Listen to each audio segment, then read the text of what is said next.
कधीच पाहिलं नाही। तुम्ही कोणत्याही कानाकोपऱ्यात जा, कोणत्याही गल्लीत जा, अख्खा पुणे जिल्हा नाही हो, संपूर्ण महाराष्ट्र कोणत्याही भागात जा, पार रात्री जा दिवसा जा, भरगच्च भरलेल्या गल्ल्या मार्केट सुन्न आहेत। आकांत तांडव आहे फक्त।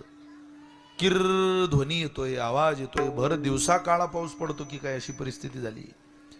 संहार होतो की काय, लयाला जातं की काय, अशी जी वातावरणाची भूमिका दिसून येते, ही जी निगेटिव्हिटी वातावरणामध्ये आहे ती फार भयानक आहे।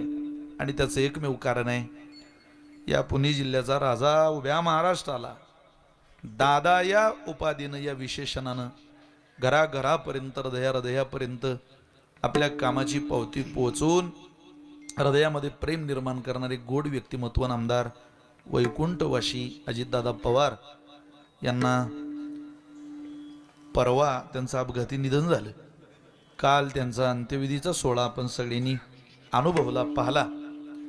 आणि आज सुद्धा या गोष्टीवर विश्वास होत नाही की महाराष्ट्रातून अजितदादा सारखं नेतृत्व हरवलं।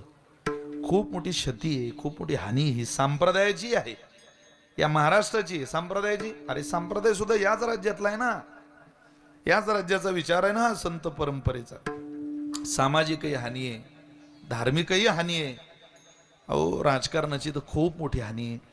त्यामुळं आज त्या गोष्टीला पूर्णतेनं आनंदानं आपण प्रसादाला स्वीकारावं असं काही वातावरण संपूर्ण राज्यात नाहीये। मी फार जवळून अनुभवलेलं व्यक्तिमत्व आहे आमच्या मुक्ताबाई फड परंपरेचा, मुक्ताई संस्थांचा, या परिवाराचा फार जिव्हाळ्याचा संबंध। भाऊसाहेब प्रल्हादराव पाटील मुक्ताबाई संस्थेचे माजी अध्यक्ष, ते वैकुंठवासी झाले, शिखर बँकेचे अध्यक्ष होते, पवार साहेबांचे ते चांगले सहकारी। त्यावेळेला पासून, बालपणापासून या पारिवारिक संबंधातून आम्ही पुढे गेलो, आम्ही ते पाहिलं। खरोखरच कामाचा माणूस महाराज। अरे पुणेकर तुम्ही काय नशिबवान होते राव, असा नेता तुमचं पालकत्व घेऊन चालत होता। कायम देशात काही देण्याची वेळ आल्यानंतर असा एकमेव नेता होता की का हो सगळ्यांना देता येतं, मग आमच्या पुणे जिल्ह्याचं काय, लोक स्वतः करता मागतात, या माणसाने पुणे जिल्ह्याकरता मागितलं।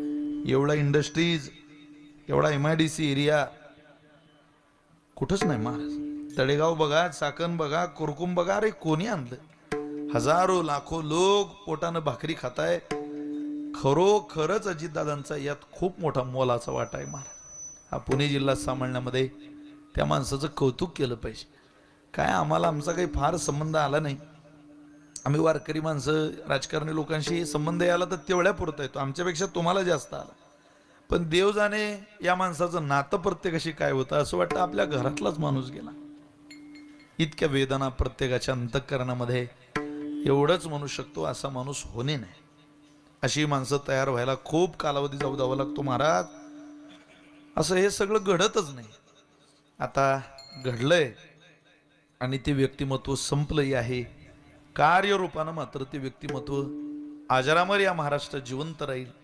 परमेश्वराला प्रार्थना करूया, देवा अरे आमचा अजितदादा तुझ्या दारात येतोय, आता तुझ्या अंतःकरणाचं दार खुलं कर आणि सगळ्यांच्या हृदयातल्या या अजितदादांना तुझ्या चरणाजवळ जागा दे। खरोखर लोकांची कामं करणारा माणूस आज तुझ्या चरणाजवळ येतोय, तुलाही आनंद होईल असं व्यक्तिमत्व तुझ्या पायाजवळ येतंय। प्रथमतः सगळ्यांनी मिळून आपण दादांच्या चरणी कृतज्ञ होऊया, त्यांना भावपूर्ण श्रद्धांजली अर्पण करूया आणि आपल्या चिंतन सेवेला प्रारंभ करूया। एकदा सगळ्यांनी म्हणा, पुंडलिक वरदा विठ्ठल।